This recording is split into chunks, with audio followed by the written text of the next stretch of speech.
Welcome to Born on the Bayou Sports, a Houston sports show made for Houstonians by Houstonians. Join Tim Costello and Scott Barzilla every week as they break down the latest in Houston Astros, Rockets, and Texans news.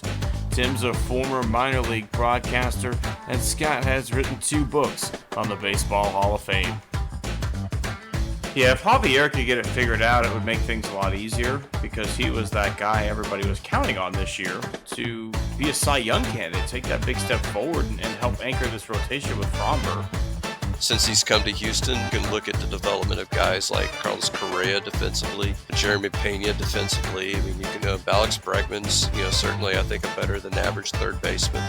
And now you're putting teams in 3rd and 8, 3rd and 7, 3rd and 9. Now here comes Will Anderson. Pin back your ears, let's go. So if you're Bayou born and bred, or just like spending time in the H, sit down, relax, and stay Houston strong.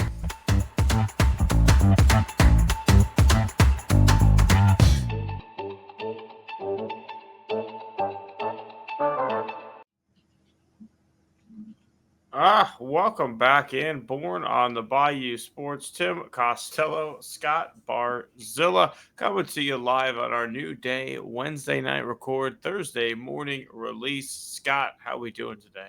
Doing great. I don't know if you've still been following the Olympics, but I do have an event I think you and I both could do together. Okay. You posed that question about 4 years. What do we got? I do have a new Olympic sport, and I think the Americans have this going away, and I'm going to call that sport jumping to conclusions. Ooh. I think we can. I'm very good at that. But, we left out the Winter Games, Tim. I think you and I could be a great part of Canadian curling. I think you and I could be a part of a curling team. So I think when it comes to picking your Olympic sport, there's got to be a passion there, right? Because you got to be willing to train 4 straight years. Like, that's your life. I don't have that for curling. I don't. But after watching last night, let me throw one at you. Handball. Yeah. I think, why don't we play this sport in America? Handball looks fucking awesome. Yeah, it does. It does look good. Oh, I was going to say, were you much of a shuffleboard player, in the bar? Not really. Like the bar shuffleboard, medium, outdoor shuffleboard, I sucked. So I kind of just stopped playing it. Yeah, I'm thinking one of those things. And I asked the kids, we had a little Bible study tonight, for the high school youth, and asked the kids their question. One of the kids is a high school wrestler. So he said he could do wrestling. But then he asked the question, do I have to be single? It's like, I never mentioned anything about being single, and his girlfriends are sitting right there next to him. So I don't think that went over well. I wonder if maybe he's saying from the amount of time you'd have to dedicate to the craft, right? You don't have time for a girlfriend. And I hope it's not that if I'm going to the Olympics, I want to be single in the Olympic Village. Yeah, that doesn't go over well. So have you seen the thing where people are setting their Tinder to Paris so they can hit on Olympians? Oh man. Well, that was not much like Grindr, that shut down in Milwaukee during the RNC. Yeah, but these are people trying to bag a Michael Phelps. Yeah, that's true. I was going to say though, so any event, stick out to you, other than the handball, that you're thinking that was pretty cool watch. I love beach volleyball. Always loved beach volleyball. And former Rocket Chase Buttinger is on Team USA's beach volleyball team. So, but my wife also played volleyball at a pretty high level growing up. So we watch a lot, more volleyball than the average household watches, right? So we watched all of Team USA, both men and women's beach and regular volleyball. What I did notice the other day, I'm watching a sport and and I'm like, what is this? It looks kind of cool. And finally, it gets to commercials. It simply just said hockey, right? And it looks like what women play called field hockey. But it was interesting to me that in the Olympics, it's just simply called hockey, and yet they refer to the other one as ice hockey. So, number one, this sport looked cool. Number two, I'm wondering history-wise, was this first, and then like they took it to like a cold place, so someone who played was like, oh, we can do it on skates.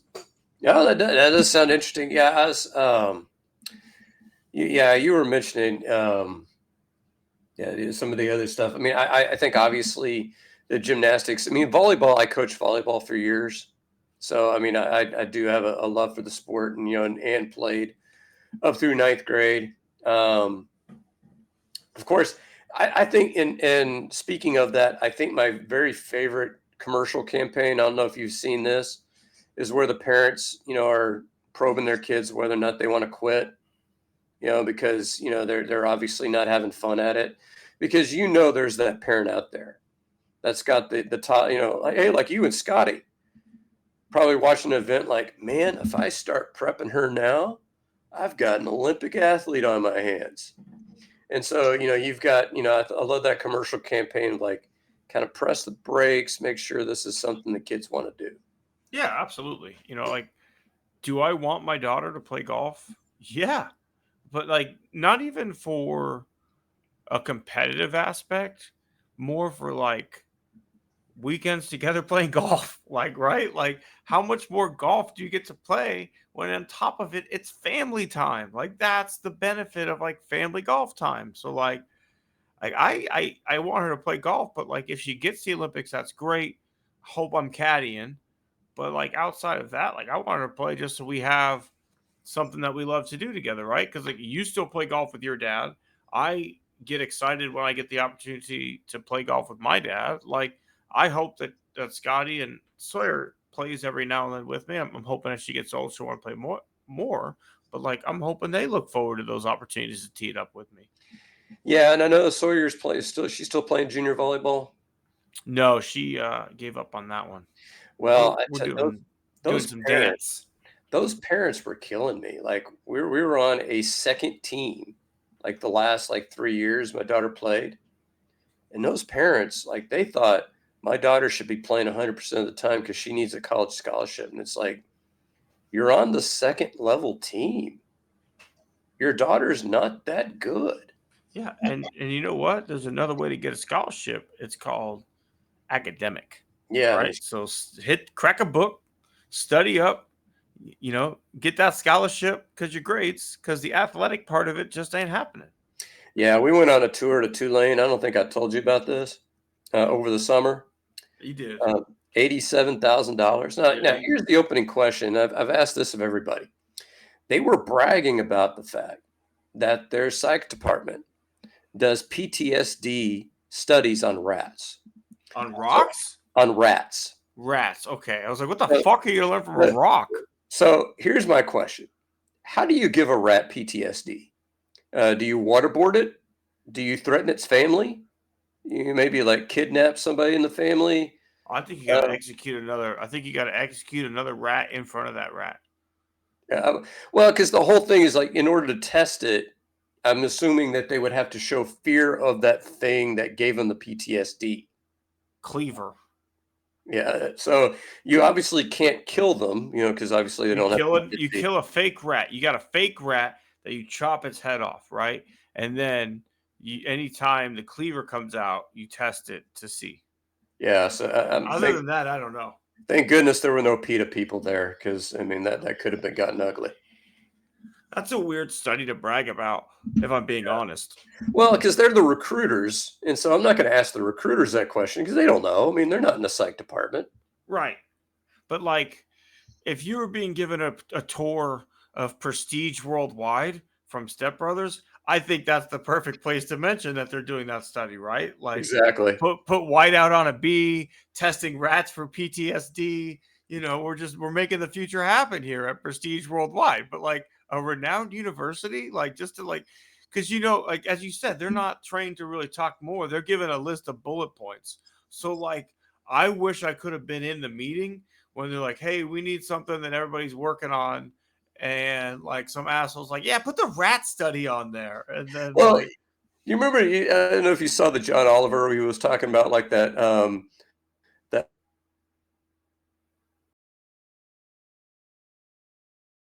oh, we lost. and all the layers are pretty much like, yeah, sick, bro. You got nothing but the punchline in there, Scott. Oh no, sorry. That John Oliver was talking about how there's a Bud Light, slogan, and how they had to pull it because it was basically like, be up for whatever the night is, for basically like, going into rape culture. And he's like, I can remember that one.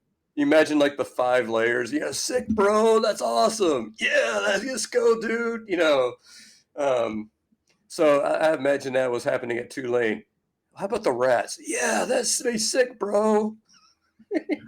I feel like maybe what happened to me happened there, where they thought it was the geology department who said rocks. Rocks. Yeah, we're But studying. no, it was actually the psych department, and they said rats. So next thing you know, like the rats are being included. It was supposed to be about rocks. Hey, if you could find PTSD in a rock, I mean, that's Nobel Prize type material there. That's probably why they're studying them. Yeah, exactly.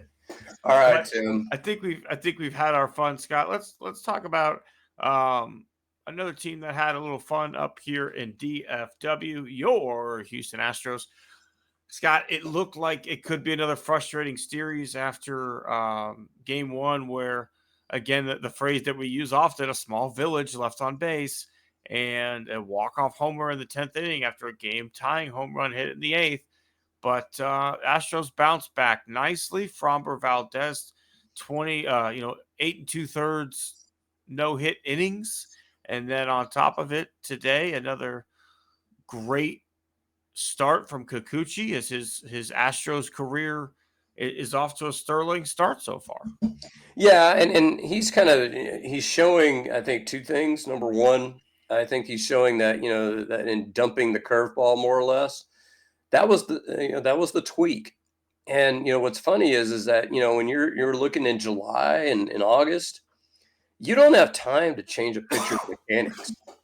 So I think they did a good job of identifying a guy who are just saying like, hey, we're just going to change pitch selection. That's all we're going to do. And obviously he had some issues in the 6th inning. He gave up the home run, against the Rays. So, it's not complete roses for him. But if he can continue to give you 2 runs in 5 or 6 innings, you'll take that every time out.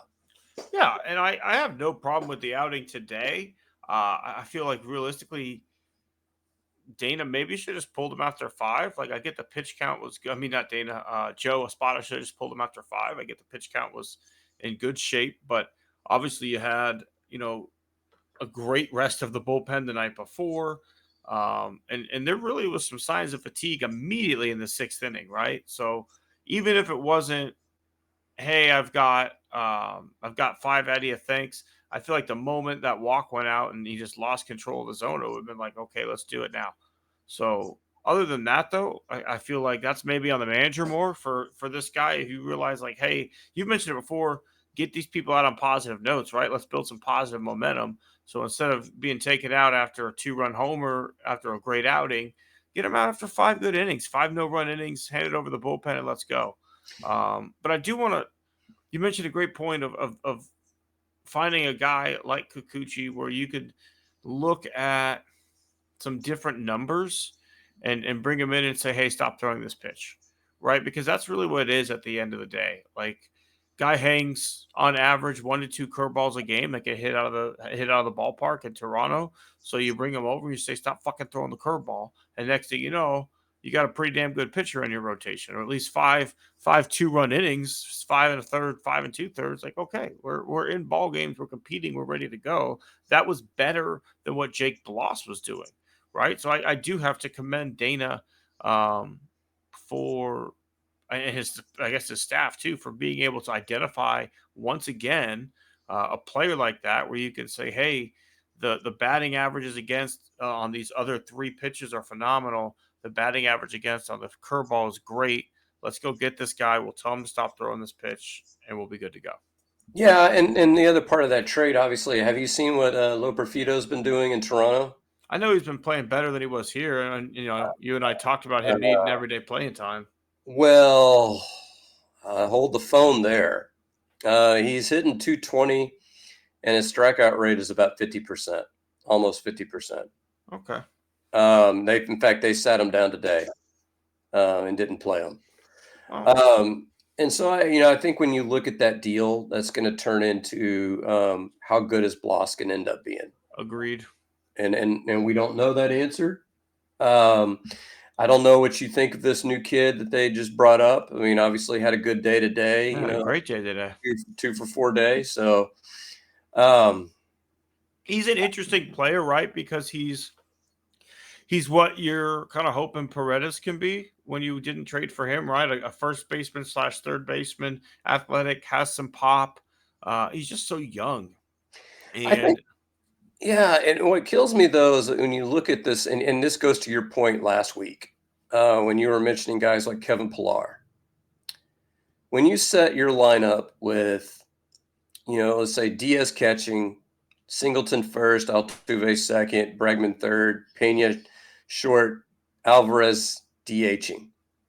Who are your three weakest hitters in the lineup? Myers, Dubon, and I guess at this point McCormick, What position do they play? left, center, right. So your outfield, right? Yeah, It shouldn't be difficult to find a league average hitter at outfield. You mentioned Pilar. I mentioned Conforto. We mentioned Tommy Pham. There were guys there for the having. And so I like bringing up this kid. I like the fact of what he can do in the future, particularly if Bregman ends up walking. But he doesn't solve your main issue right now that's in the lineup. yeah, and on top of that, it also makes you weaker defensively right now because when you want to play him, um, as you saw last night, tonight, Jordan's got to play left field because either he's going to DH because you've got Singleton at first and Bregman at third and Yiner catching, or he's going to play first base with Caratini catching. Now you need Diaz to DH, and that puts Jordan in left field. So we're not as good defensively with Jordan in left field as we are, say, with Dubon in left field. We're better offensively. But, Jordan misplayed a ball today, and it was a two-base error that allowed essentially a second run to score in the sixth inning because I guess that was the third run at that point to score in the sixth inning because he didn't read a hard hit line drive properly, goes under his glove, and what should have been an RBI single is a single with a two base error, and now the next batter up gets to have an easy RBI. So um, I wish this kid played some left field, and I wonder if maybe that's something they could look into because he is athletic. He was drafted as a shortstop, so he definitely has the opportunity to play. And how about this? I believe that I heard correctly the other night. First ever drafted player out of Ohio State University. That seems weird. That's what I thought too, but that's what I the thought broadcast. Nick Swisher went to Ohio State, I don't know, but but maybe he wasn't at Ohio State when he got drafted, though. that's true. And I think what I would almost do with Dubon at this point is I would almost treat him like my Jake Marisnik. That's Basically, fine. well, and at the end of the game, because he can play anywhere. Who's my weakest defender on the diamond in any particular game? Okay, Dubon, seventh, eighth, ninth inning, you're going in for that guy. I mean, and that would be a nice use because he is tremendously versatile as a fielder. I don't think there's a single position that he fields poorly. I think there's some like where center field and maybe right field where he's probably mediocre, but there's nothing he's bad at. Yeah. But the problem is that, and I think I sent this to you in his last 30 games, his OPS is 524. He's not a power hitter. Like Dubon typically looks to slap it the other way. If you throw him in, he'll turn and pull, right? But he doesn't have a ton of pop. And right now he's kind of just looking to just slap everything the other way. And he's chasing that outside pitch because he wants to go the other way. Yeah, and the thing is that if you're chasing that often, you're walking 2 to 3% of the time. You got to bring more to the table than singles. Yeah, he's not a positive player the way he was last year. Last year he had 10 or 11 homers, I think it was. Yeah. But I mean his glove is valuable. The fact that you can play this guy at any position, not necessarily um, lose defense if you have to play him elsewhere, right? That's worth having on the roster, but he doesn't need to start every day. And unfortunately, you have no other choice, Scott. Like that's the Well, yeah, scenario the Astros have been backed into. You could start well, Joey Laporfito, who strikes out 50% of the time. You could start Chaz, who's been terrible. Leon has not been great in his appearances so far. The guy that you just called up, Denenzo, is a first baseman and a third baseman. So at this point, without Kyle Tucker, what are you going to do? yeah, and you sent down Cabbage, which I would have cut Diaz if Yeah, it that were one up to didn't make me. sense, especially because you already have um, You're not Dubon. playing him. He played him in the first game that he was here, and he hasn't seen the field since then. I mean, but Kessinger did never play either. Well, that's true, but the whole thing was Kessinger was a zero. To me, I would almost, if it were me, and I'm looking at that 26 slot. I mean, I would have almost brought up Salazar and had a third catcher because I don't Salazar, disagree with that because because now Salazar. you can Caratini can play left field. Well, not only that, but Salazar was hitting some, and when you have three catchers, it puts you in that position where I don't feel bad about pinch hitting a catcher. Like, Agreed. on days that, Caratini's not playing, he's often the first pinch hitter off the bench. And so, that makes you feel, if you have a Salazar, that makes you feel better. And I think, and I have a feeling that Salazar will be the position player call up when September 1st comes, Absolutely. because that gives you that option of pinch hitting, Caratini fairly early in a ball game without having to worry about what happens if my catcher gets hurt. I mean, Caratini's got some appearances in left field in his career. He's got appearances at first base. It's interesting they haven't turned to him at any point to play a little bit more in those positions. They've pretty much kind of said this is our backup catcher. He's going to catch 1 to 2 times a week. Also, the injury happened in there, so that might be a reason why. But at the end of the day, they seem pretty set on Caratini staying as the number 2 guy. We haven't seen Yiner play anywhere but catcher this year, so it seems like they don't really. That's the one position where they're not wanting that versatility. Yeah, that's true.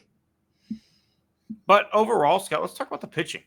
Framber was absolutely electric on Saturday night. Even on Friday, Aaron Getty gave you 6 innings of 1-run baseball. And then tonight, Kikuchi, 5 innings, 5+ innings, 5 1/3 of 2-run baseball. Bullpen's leaking oil a little bit right now. It's definitely Ryan Presley's leaking oil. But overall, you go into Arlington, a hostile environment.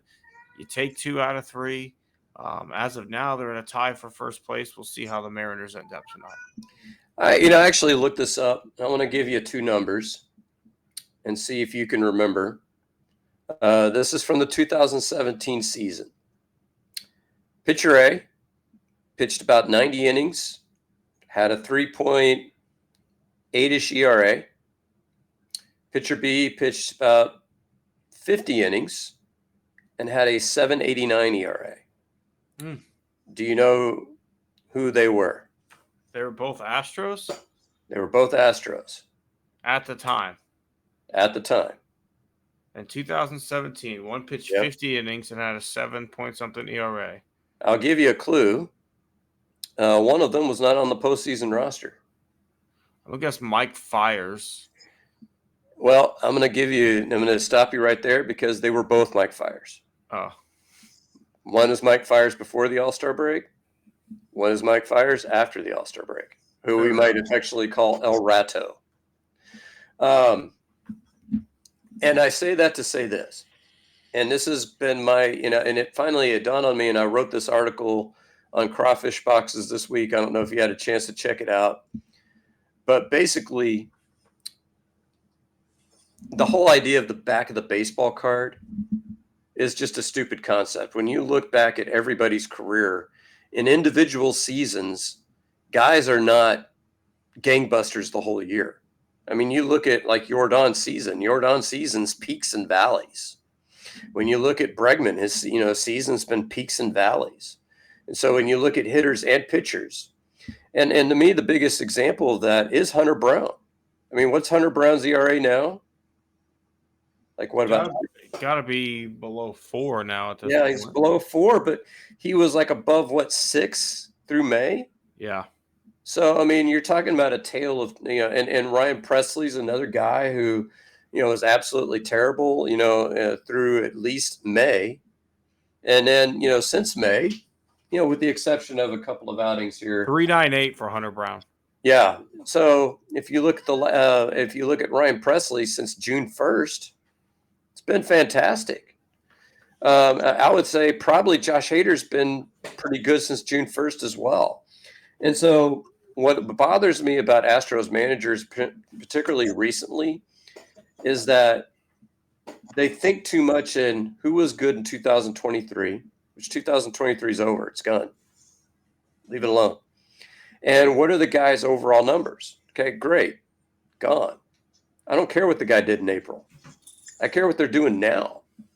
And to me, I mean, if you look at this Astros pitching staff, I sent you the numbers on Spencer Arrighetti in his last 5 outings.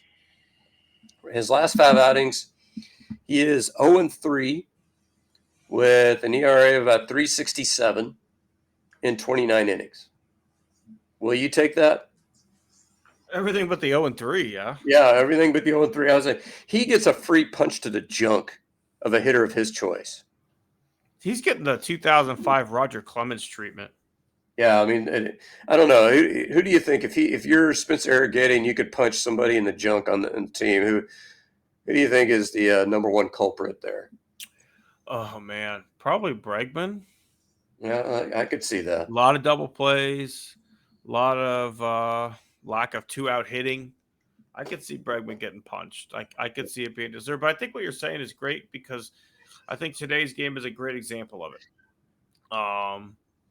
And not even just looking back at last year, but looking at it as this guy's been good all year. I'm going to go to him in a tough spot. And that's Taylor Scott.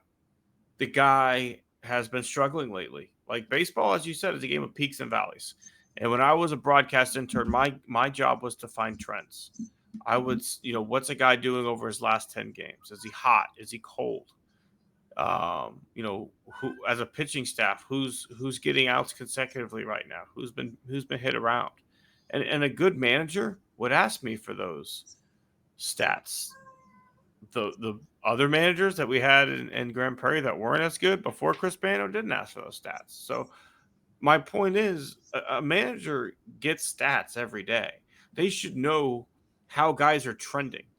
And Taylor Scott is trending negatively. Seth Martinez was a guy early on in the year who was in a good direction. All of a sudden, he got deemed as the firefighter.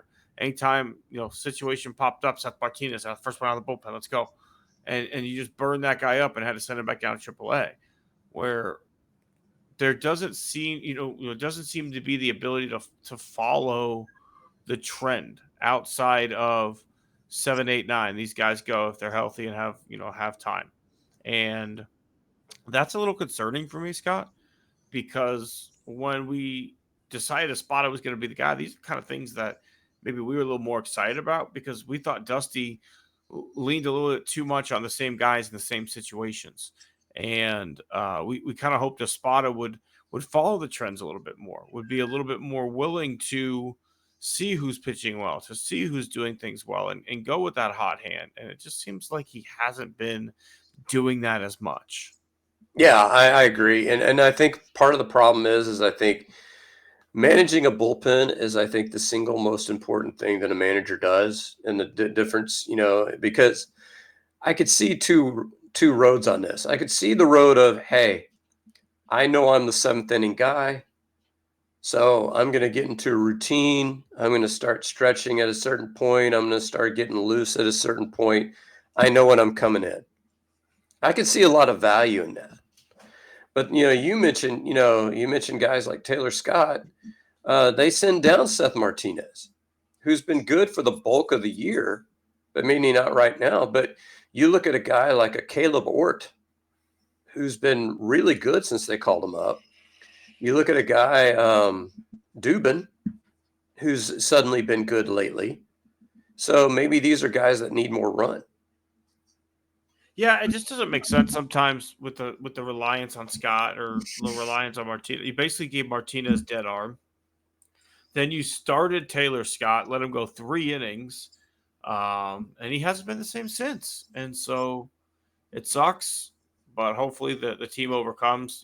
We'll take a series win any day of the week and move on happily. But speaking of moving on, Scott, let's move on to the Hall of Fame game as the Houston Texans kicked off the season, the NFL season that is, playing the extra preseason game. And before it all got started, the original Houston Texan, the first Hall of Famer, Andre Johnson, gets his well-deserved admission or recognition as a Hall of Famer. Yeah, and actually, the Chicago beat writer asked me an obvious question. So if I remove the obvious answer, he asked me, who's the next Texan Hall of Famer going to be? Which I think we all know the answer to that question. Yeah, JJ's unanimous, right? But if you take away having to be an original Texan, is there anybody who has come through Houston that you think will end up going to Canton? Is Vince Wilfork in yet? He is not. Then Vince Wilfork. You think so? I think he's a Hall of Famer, don't you? I think it's going to take him a while. I think he anchored a lot of really good defenses. He took away the run for a lot of really good defenses, made him one-dimensional, clogged a lot of holes. I think he was huge in changing the culture and the foundation in Houston when he got here. I think there was a noticeable drop-off when he left and he retired versus when he got here. You saw what he did in New England. I think he's a Hall of Famer. Others may disagree. There's two other guys that I'm thinking, and one of them is going to be kind of like our defensive Voldemort. Ed Reed? Yeah.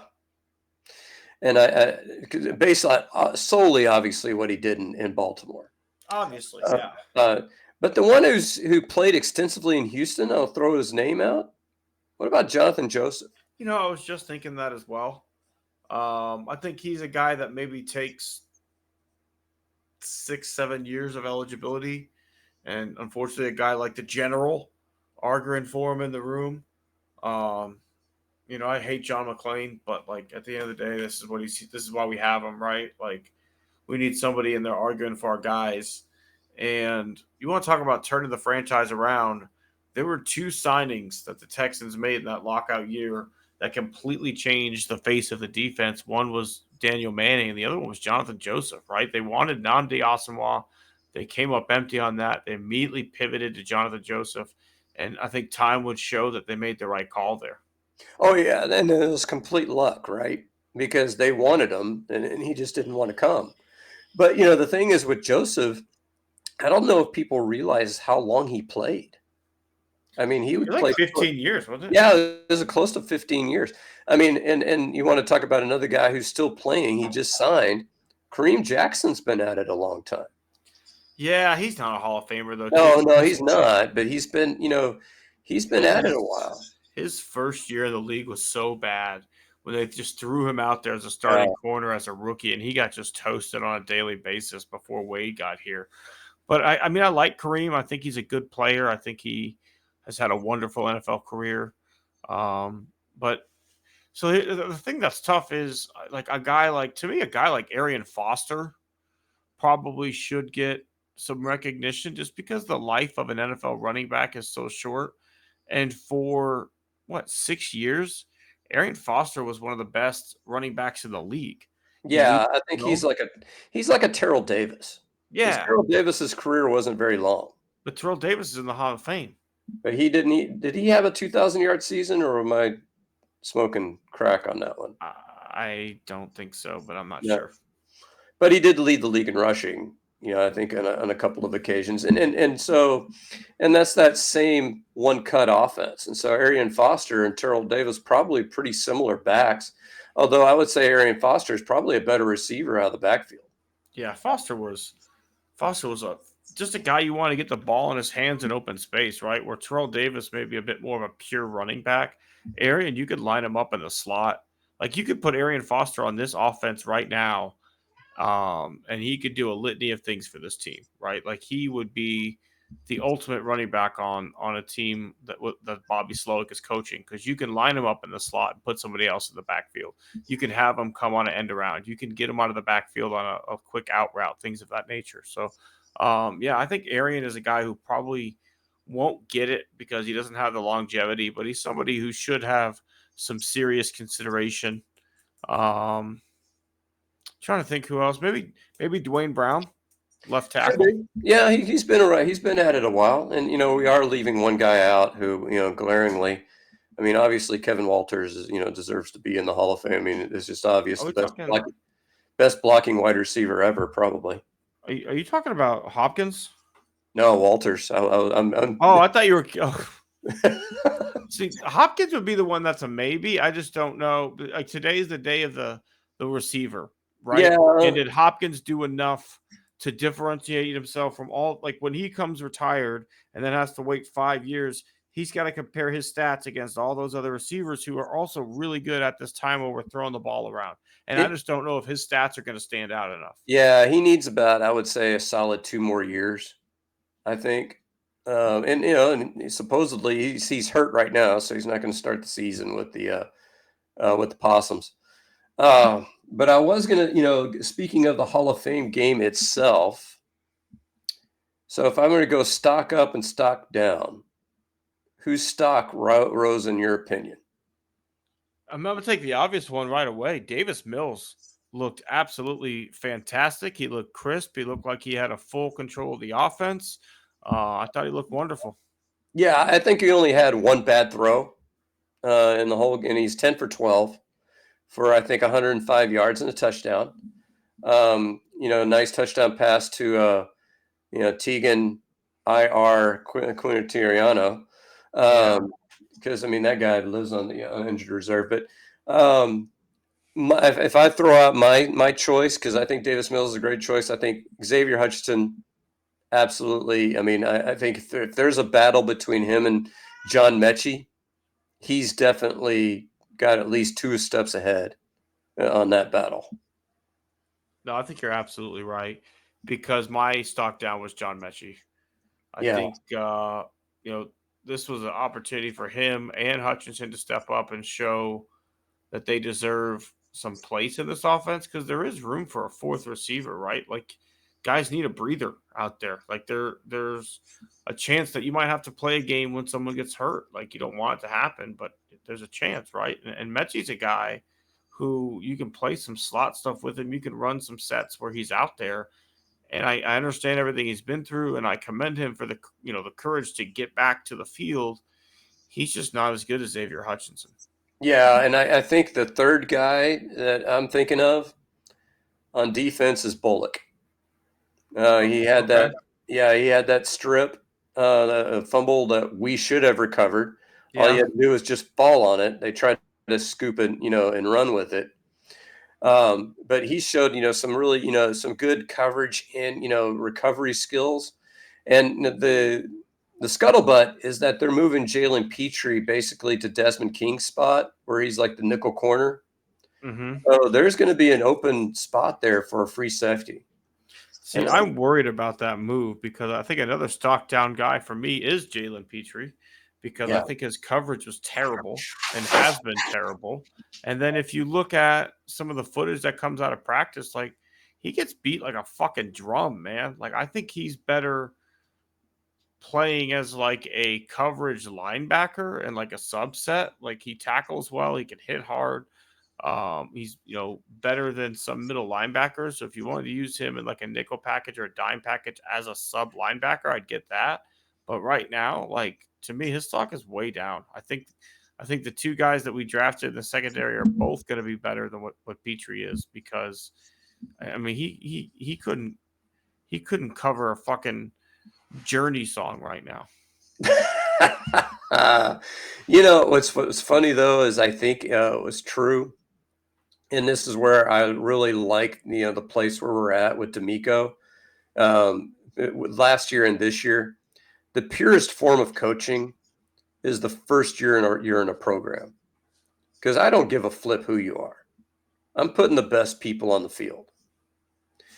when you start getting in there, like when you're a guy that's in, like, say, year 3, 4, 5, 6 of your coaching career, a lot of those guys are your draftees, and so you're invested in their success. Jalen Petry's not a D'Amico Ryan's draftee. So if Jalen Petry fails, that's not on D'Amico Ryan's. That's basically D'Amico Ryan's going to Nick saying, "Hey, man, looks like you blew it. Sorry, bud." Um, and I really like, and somebody, I can't remember who was reporting that. Oh yeah, it was sideline reporter. I'm drawing a blank. Who does the sidelines for 610? Johnny Harris. Johnny Harris. He said he saw Bullock make a play where he just, ran up to the guy, took it out of his hands, pick six. And he says he's never seen a safety make an athletic play like that. I mean, and that's a guy that I think is going to be starting sooner rather than later. No, I think you're right on that. I think he's going to be the starting free safety day one, next to Jimmy Ward. So I think they drafted a great one there. But what about stock down for you, Scott? Well, you mentioned Mechie. I think Contoriano, I think, is a stock down just because he can't seem to stay on the field. He's a guy that, he's tantalized you for 3 years now with some of the things he's able to do. He's more athletic than what you think. But he just can't seem to stay on the field. Part of that's going to be, what do we see out of Brevin Jordan? Because I don't think we saw Brevin Jordan in that game. Which kind of brings me to the second point of, I think some of those running backs just did not get the opportunities they would have had there been a full game. Yeah. Like Jawar Jordan just did not get nearly enough run. And he's probably going to be the guy that was going to get the bulk of the carries in third and fourth quarter. So you're absolutely right, because I think Akers looked great, first of all. The burst looked back for that guy. But you're right on the game getting cut short. I think we really, from a quarterback perspective, I think we saw everything we're going to see, right? Because Tim Boyle's not making this team. And if he does, it's, I guess, Keenum is out. But, I mean, Mills has pretty much solidified himself. So at this point, the running backs that we didn't get to see, maybe the twin wide receivers out of South Dakota State would have been nice to see them on the field together. But one of the things I was intrigued about is kind of the way they drew some plays up early for, is it Skowrick or yeah, I know what you're talking about. Kind of some gadget plays for him coming across the formation and getting him out in space. The more I see glimpses of this offense and see Bobby Slowick growing as a play caller, the more just I salivate for this year. Yeah, that guy is going to be interesting because he was brought in basically as a special teams ace, which, that was obviously the unveiling of the new kickoff rule was like the big, watch for everybody in the league just to see how that was going to kind of play out. But he's a guy that, he could obviously play receiver. He could be more like an H-back. So he's going to be something interesting to see, particularly since your starting fullback is out injured. It'll be interesting to see him in like a fullback spot. What could he, what plays could you draw up for him? I think you mentioned another really good point there too that I forgot about, is the new kickoff rules. On the broadcast they talked about, it's honestly just like more like a running play, like a very tight get through the line and have a chance to burst. And here's where I think the Texans might have a bit of an advantage here. A guy like Pierce, who looks fantastic this year, one cut and go kind of guy. He may be a huge weapon for the Texans in the return game. I think the biggest weapon you have right now with the Texans is Frank Bush. Okay. I don't know if he is the best offensive special teams coordinator in the NFL, but he's got to be in the top 5. And so I think with the new rules, that's going to be an opportunity for teams to take advantage of other teams that are not quite as prepared. Because I think this is where I think Fairbairn's going to earn his money, because now you really shouldn't kick the ball into the end zone, because if you kick the ball in the end zone, they get it back on the 30, so not the 25 anymore. So your goal is to land it somewhere between the end zone and the 5-yard line. I mean, that's pretty exacting. I mean, before you could just kick the shit out of it. Oh, went to the end zone. Oh, well, take it back to 25. But now, I mean, your goal is to, kick it deep, but not deep enough to go to the end zone. Yeah, and Fairbairn's a guy who doesn't have the best leg in general, right? Where like he really does have to give it a rip to get it out of the back of the end zone. So someone like him who is able to place it a little bit more, he had quite a few kicks last year where they intentionally wanted guys to take it out at the 1 yard line because they wanted them to try and do it. They didn't want to give you the 25 yards. So it'll be intriguing to see how that plays out as camp and the rest of these games go on before the season. But I really think Damian Pierce could be a little bit of a secret weapon for your Houston Texans in the return game. All right, Tim. So are we transitioning to that part of the week? I think we are, Scott. I think we are. It is time to give out some awards here on the podcast. You know us, we're giving people, Scott and I, give back to our community, we give back to the world, and we give back to our listeners with our awards that we give out on a weekly basis. So, Scott, I'm gonna let you take the wheel here. Who are you giving the award to for the horse's ass of the week? Oh, horse's ass. I'm going back to the original intent, which was calling it the Jose Abreu Memorial Award. And this is, who do I want out of town? I think it's time, Tim. I think the Astros hitting coaches, they need to be replaced. Because I want you to look at this, look at the totality of the season, and tell me who on this team is a better hitter than they were a year ago. Other than maybe Jake Myers, I don't think anybody. Yeah, I mean, I would say Singleton.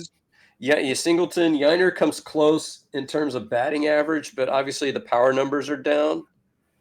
So, and I think you got guys. I mean, Jordan's going to be Jordan. Altuve is going to be Altuve. Bregman has gotten better as the season has gone on. He's a consistently slow starter, but there are so many guys who, even over the course of the season, have not been getting better. They've been getting worse. Jeremy Pena is like number one on my list there.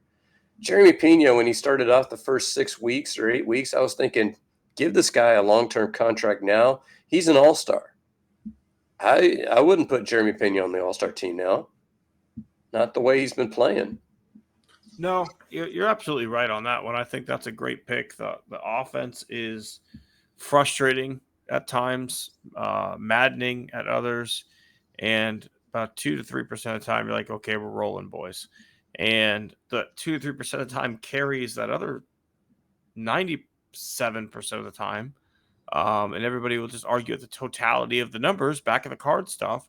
When you take a deeper dive and you look at what's the batting average with runners in scoring position and 2 outs, what's the, what are these people's on base, OPS with runners in scoring position, right? We've done that on this show. We've shown there's 6 to 7 problem guys who get run out there on a weekly basis.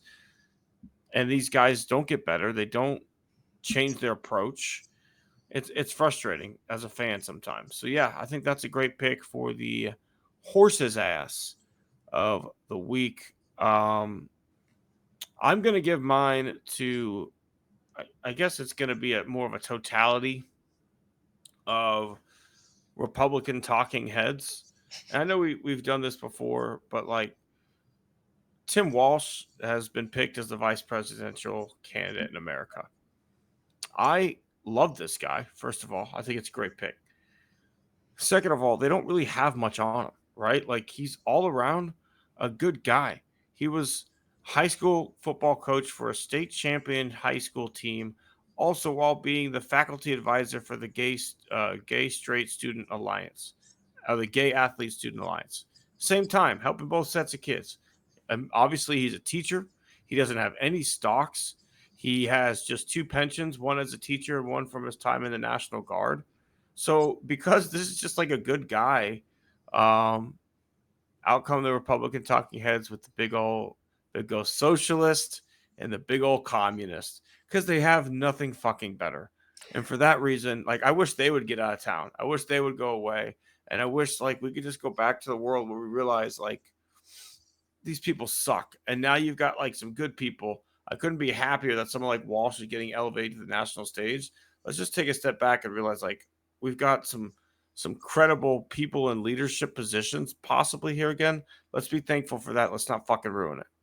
Well, 2 things I want to go with Waltz. One of the things is that, the only thing that people complain about him is that he looks older than what he is. He's only 60, but, he's going bald, and he just said, hey, you do lunch duty as long as I did, you're going to lose your hair. Every teacher immediately knows what he's talking about, right? Exactly, right? But my favorite comment from the right was your friend and my, Ben Shapiro. Benny Shaps. Who compared him to Matt Foley in his van down by the river. And one of the things I love about Ben Shapiro is I made this argument for years, and I don't know how you felt about him as an announcer. Unfortunately, he's passed on, but he reminds me a lot of Joe Morgan. Okay. When you listen to Joe Morgan talk on a broadcast, you're thinking, this is a smart guy because he sounds smart. See, that's what we call articulate. Articulate is when you speak well. Smart is when the things coming out of your mouth actually make sense. And that's where Ben Shapiro is. If you listen to Ben Shapiro talk, he has a delivery that makes him sound like he's an intellectual. Yeah, Ben Shapiro's a kid who spent way too much time in debate club. But the things that are coming out of his mouth don't actually make any sense. And so, the question is with him, it's like, so you're going to compare him to a beloved comedian and his most beloved role. Okay. And, okay. He was a motivational speaker. He's out there helping the fucking kids. Exactly. Breaking people's coffee tables. He's trying to keep the kids off drugs. Exactly. You've been using the paper rolling up doobies, haven't you?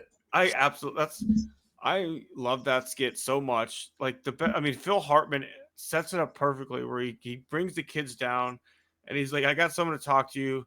He's been down in he's been down in the basement drinking coffee for like 6 hours now. So I think he's ready to go. And it's just like, it just rolls from there. Christina Applegate is my favorite part of that sketch because she changed the line. I don't know if you noticed that. Where he's like, what do you want to do with your life? I want to live in a van down by the river. Well, you'll have plenty of time to live in a van down by the river when you're living in a van down by the river. It's absolutely phenomenal. Yeah, that was not her line. Speaking of SNL, did you see who the potential players could be if they go that route for Kamala and Walsh? I did not, but are they going Maya Rudolph? Maya for Kamala and potentially Steve Martin. You want him to win for that alone, right? That's strong. That's tasty. That is strong. All right, Tim. So now we go to the good people of the week, right? Yeah, absolutely. That was a mini hat tip there, I think, to SNL. But here's some coming out with the real ones, right? I've had a really strong week, Scott, and I know I'm in a position right now. I can't bring it to just one hat tip. That's where I'm at right now. I'll lead off here. Let you think about how you want to order yours. My hat tip is to one Simone Biles for really 2 different reasons. Number one, you can make an argument that she's the best Olympian of all time. I don't know, obviously, Jesse Owens is up there. Obviously, Michael Phelps, Katie Ledecky, those would all be excellent choices. But what she's done in gymnastics, number one, the number of Olympics she's gone to. I mean, just to being able to go to, 3 different Olympic games and be dominant. You never see that. I mean, Olympians hardly ever go to even two in that sport. But I think, did you see her response to Donald Trump? No, I didn't, but I'm sure it's fantastic. Well, you heard him talk about the black jobs and at the journalist event, and they asked him, okay, what exactly is a black job? And so, he kind of fumbled around with that answer. So her tweet response was, "I love my black job," and that deserves the extra hat tip on that one from me. Absolutely. I was texting a buddy the other day. I want to get in on the Donald Trump merch grift. Okay, hear me out. Maybe this could be our first bit of show merch. I'm thinking of a jersey T-shirt. Okay, it's gonna be orange. It's gonna be a football jersey. The team, United States Department of the Corrections, the number 34, and then Trump. Right? The idiots will buy it because it says Trump. And then like people who hate Trump will think it's hilarious because it's like the longest yard prison jersey for Donald Trump. All right, so I've got two products that I'm surprised he hasn't gone in with. Number one, why isn't there a Trump adult diaper? There is. Is he selling a Trump adult diaper? Yeah, but it's not one you actually shit in. It's like a commemorative like gold diaper. No, but he like selling like actual, Trump diapers. Because I don't think any brand would actually want to produce that. Well, I mean, he could obviously he could produce He cheap has ones, no money. but the other one is, I think an ear condom has to, What? that big huge, Oh, thing, you can put over the ear. I heard condom. I was like, Yeah, no, Donald Trump that's condom. almost what it looks like. It's like just covering up the whole ear. Um, Got to get in the grift, Scott. Anything with his name on it, you can make money. yeah, so I'm good with that. So let's get in, get them all. The getting's good. So, for my first tip of the cap this week, I'm going to tip my cap to the Lakeside Community Theater. As you and the listeners know, my wife and I have season tickets to the community theater here. And Saturday, we saw Rent, and Rent's one of those ones where I thought I had seen it, or I thought I was pretty well aware of what the plot of it was, and then I was blown away. Number one, by how well this was put on, and by two, by how little I remembered from it. And then number three, like I've gone back and listened to the soundtrack from the movie now because I enjoyed it so much. And now, like comparing voices of this local community theater to Idina Menzel and much more famous singers than the ones that we had, I'm just amazed at the talent level of these local performers. If you're in DFW, if you're near the Colony, there's 2 more weeks left on this show. I can't recommend enough what these young people worked hard and put together. It was so good, Scott. Like I know you love the theater, and my wife and I have season tickets to a Broadway Dallas, but we also like the community theater because these people are just doing it for passion, for love of the art, right? And I think they just did such a great job. Yeah, we watched, and then there were none. I don't know if you're familiar with that story. It sounds the name is sticking out in my head, but I'm not sure if I've ever seen it. It's an Agatha Christie, Okay, maybe book. that's why. Uh, I read a lot of her books growing up. yeah, we both Janet and Ann went along, and they had read the book, and I had not read the book, but they had kind of told me about the plot, years ago, and so we already knew who did it, but it was still, it's still really well done. So Do you have applaud. a favorite Agatha Christie book? That one was pretty good. So I don't know. Trying to think of some of the other ones. I'm trying to think of like if she did Dial In for Murder. Black Um, Coffee was the one Black that always Coffee was stuck out to me. Black Coffee was good. I think we saw that on stage as well. So that was a pretty good one. But the Alley Theater does Summer Chills every year, so they do some kind of a mystery. All right. Well, I have my second hat tip. Um, this one's going out to Kamala. I think you might probably agree with me on this. I don't think she could have made a better vice president pick. As someone who is going to be voting for her, like I'm excited at this point. Like some of the other names that were being floated out there were just not in like gonna get me amped up as a voter the way that this one is. I think it's always a great sign when like the citizens of that state where he's a governor are legitimately like devastated to lose this guy, versus like if Trump took Abbott and we got a different governor, I think everybody would be like, "Fuck yeah, get him out of here." And so like I think I got to tip my cap to her for making maybe a bold choice to go with someone a bit more progressive who truly I think represents the ideals of middle America. This is a guy who's pushed for free lunch, free breakfast, who has done a lot for a lot of different people, and I'm very happy with the pick, and I look forward to seeing the two of them campaign together as opposed to whatever the fuck is happening with the Trump Vance campaign. Yeah, free paid leave for everybody in Minnesota. So I mean that's a huge deal. And did you see like and knocking on wood here, but should they win the election, do you see who's going to take his place in Minnesota? I didn't know. It would be the very first female Native American governor in the Oh United wow, States history. long way away from Jesse the Body Ventura, huh? Yeah, a long way off it. So solid pick there, Tim.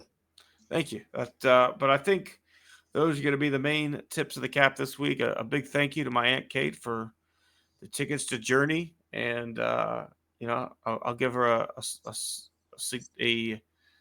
what's the word I'm looking for? A honorary tip of the cap here at the end of the show as well. There you I've go. always wanted to see Journey. My wife and I's last song at our wedding was Lights. I've been a Journey guy for a long time, Scott. I'm not a huge Journey fan, but I certainly respect it. Plus, you told me the other lineup that's along with them. Def Leppard, Steve Miller Band. That's going to be a good show. Keep on rocking, baby. All right, Tim. It's that time, Scott. It's that time. It's that time where you and I get an opportunity to recognize some people who have been giant pieces of shit, and they deserve to be called scumbags of the week. Scott, I'll let you take it away. All right, so I'm going to have to go with the health insurance, healthcare industry because I'm not going to put this on my doctor. So I don't know. I haven't really talked much about this, but one of the effects of diabetes is that it really messes with your feet. And so I've had, an infection in my foot. I've had 3 different surgeries on my left foot. And I've had a hole that's, opened up for my right foot basically because of a corn, which I'm probably going to have surgery. So I go to the foot doctor. You want to guess what my copay is, Tim? Specialist, I'm gonna say like $100. Yeah, you're a little low, but you're close. It was almost $130. Okay. So, I go in there. 5 minutes, the guy comes in. And I've had, I like this doctor. He's done this many times before. And so he pulls out a little plastic razor thing and he cuts dead skin off of that hole in my foot. This takes him all of 3 minutes. Bandages it up. There you go. See me in 3 weeks. I want to see like how big the hole is. I'm like, okay, that's cool. So I walk out there and at the front they said, you owe us $130 for the procedure. I was like, wait, what procedure? Well, the procedure they did in the office today. And I said, no, it's the same office visit I've always had. Did the same thing he's done every time. So I go back, talk to the doctor, and he says, well, no, that's actually a procedure. So you got to, fork up the $130 more. Now, that's a 3-minute procedure. I could have gotten a pedicure and probably had the same thing and more for maybe half the cost. So walking out of the doctor's office after $260 for what amounted to like a 5-minute visit. What the hell are we doing? Especially when they dig you for another 130 when you go back to get that hole checked again, too. Exactly. Well, I mean, hopefully by then, the only good news with, and this is corporate insurance, Tim. This is a Fortune 500 company's insurance. You imagine people, who have suck insurance. Yeah. I mean, and probably in about a month or two, I'm going to get to the point where I max out.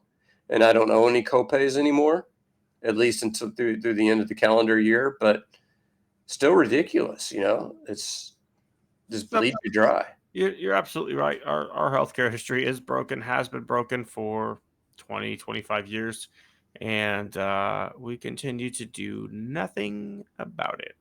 But people complain about it a lot, so that's good. So maybe at some point they'll get the hint and realize that we have like some of the most amazing medicines in the world, and our access to it is terrifying. Absolutely. I mean, I don't know if you've seen like comparison of like what drugs cost in Canada and Europe and United States for the same drug. It's astronomical. Yeah, I would say criminal, quite frankly, Scott. But yeah, I couldn't agree with you more. That's a great choice for a scumbag this week. I really, really think it's a great choice. I'm gonna go with RFK Jr. RFK Jr. is being dragged through the social media world for his admitting to leaving a dead bear in Central Park. Um, I just listened to a lot about RFK Jr. right before this came out. It was so perfectly timed. I listened to a 3-part podcast on RFK Jr. Guy's a fucking loon to begin with, right? Like, this is a guy who became a falconer at a young age, would hang out by himself at an abandoned field where they buried dead cows, and he would falcon. He would let his falcon go out and eat mice while he did heroin. Okay, this is the guy who's running for president. Former fucking heroin addict who carried a falcon with him everywhere he went. In fact, he attacked a cop with a hawk. He literally opened his jacket and said, "Go get him," and like the hawk flew at a cop. Like, that is RFK Jr. So am I surprised that he abandoned a dead bear in Central Park? No, I'm not surprised. Do I still think it's a fucking terrible thing to do? Yes. And there's so many more questions, but like, this is a guy who always claimed he just feels good around animals. Like, like, I just need to be around animals. And like, on a base level, that makes sense, right? Like, everybody in your life tragically dies. Like, yeah, it makes sense. But then if you like look at his life, he gets a dog and then just like abandons it a year later with a friend and moves away and leaves his dog at the friend's house, and then gets another dog and does it again and abandons it. Or he gets a bear and it dies and he leaves it in Central Park. Like, the guy's a fucking Looney Tune. There's one redeeming story. I will say this. He and his brother used to prank people when they were kids, and they would hang out by the road, and then like a car would go by and they'd make a giant noise, and then the younger brother would lay in the street, and then RFK would come out and yell, "Oh my God, you killed another Kennedy." Oh man. Well, That shit's hilarious. But other than that, giant scumbag this week. well, two things that get me about this story. Number one, I don't know if you've heard this, but consuming bears has been known to cause worms. He's got a brain worm. Yeah. So, now that we may know where that brain worm's coming from, but There's a lot of play. He ate the fucking rancid cow meat. well, think about this, right? So, think of the thinking process. You're driving on the highway, and let's assume the very best. I see a dead bear.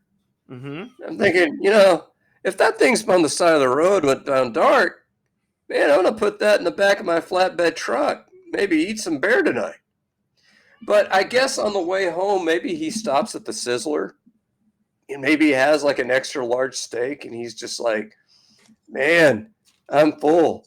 I can't have that bear. What am I gonna do? I'll just leave it in Central Park. It'll be fine. I mean, let me propose an alternate reality to you, okay?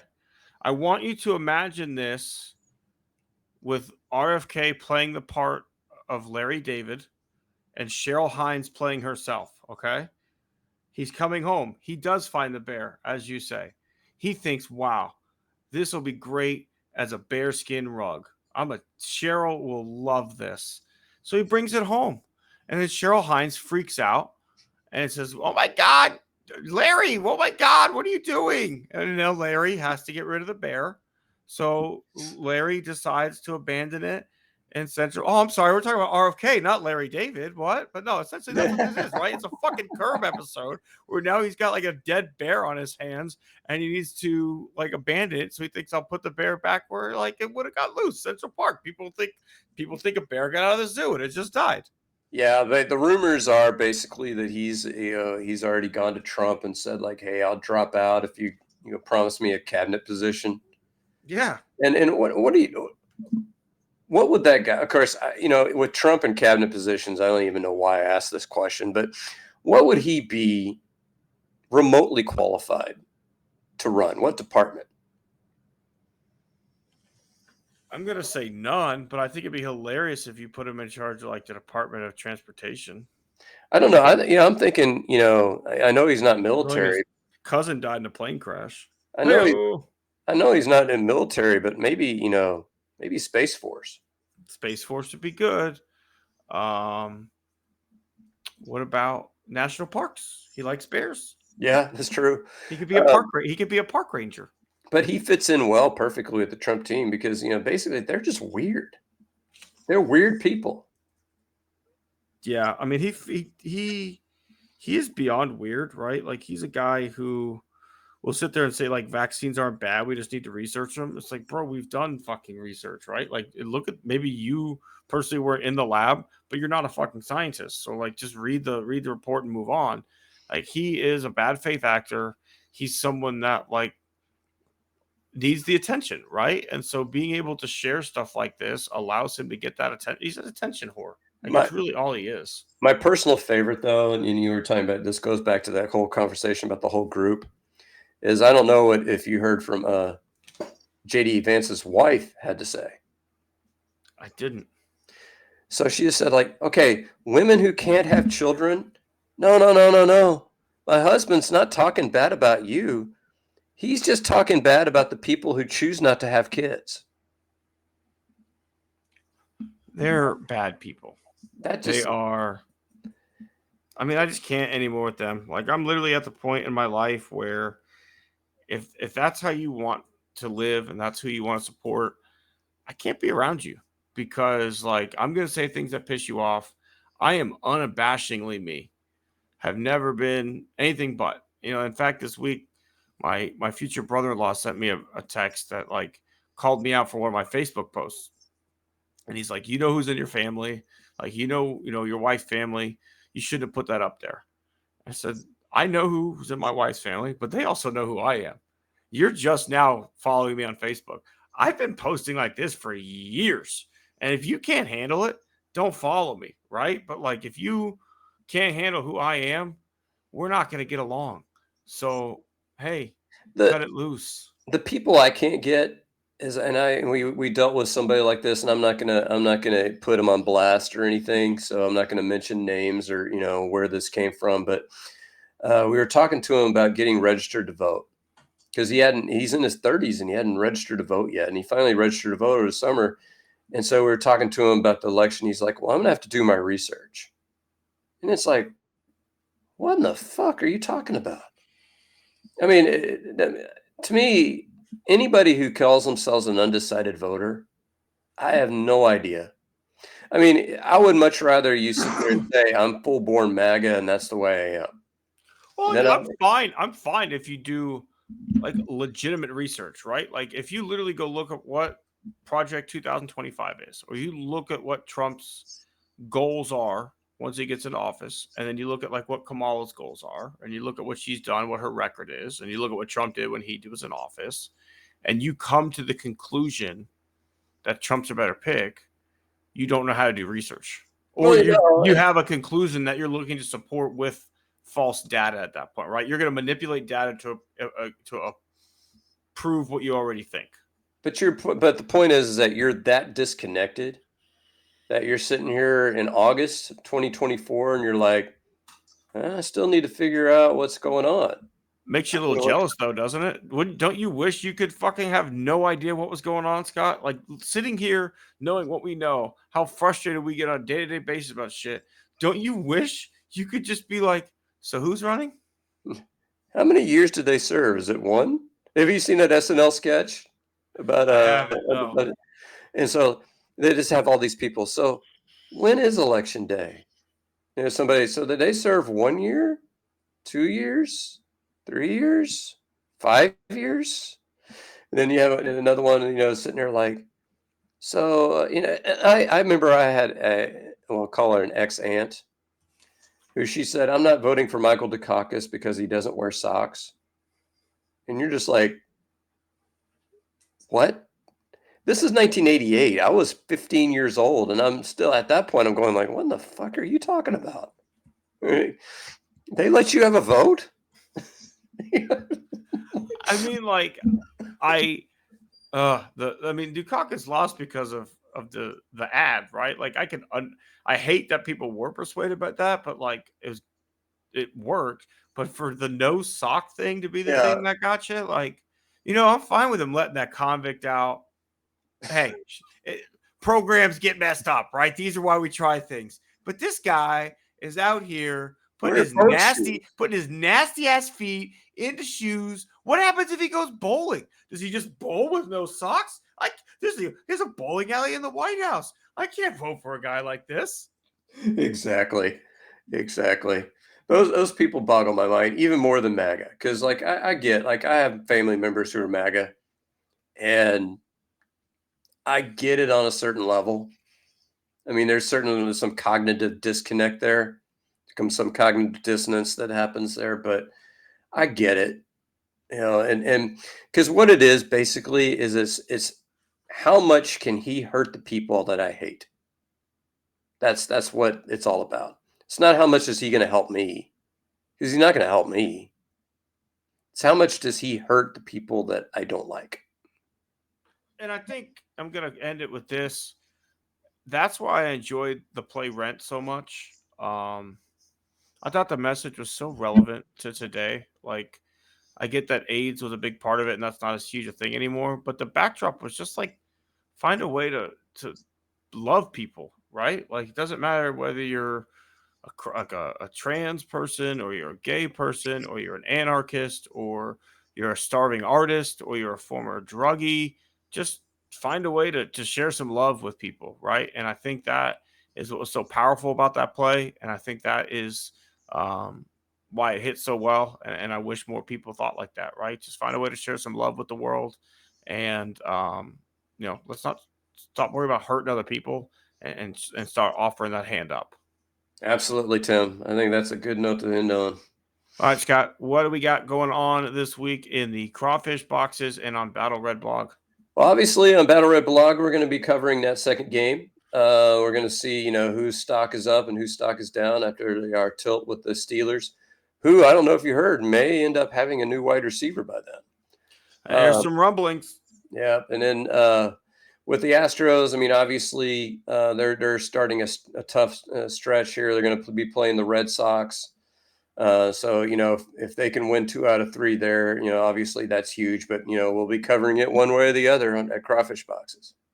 There you have it. And I actually have a little bit of exciting news as well. I have been approached to get back in the broadcast booth. So we'll be doing some high school football here coming up starting in late August. So I will be sure to get that link out for everybody when I go live for Arlington ISD starting in late August. So excited to be back behind the mic and doing what I love, calling some live games. That sounds like a blast. But that's all we have for you here this week. We appreciate everyone who made us a part of your week. Be sure to like the Facebook page, follow us on YouTube, subscribe on YouTube, and follow the podcast. But we appreciate everyone. We will see everybody next week.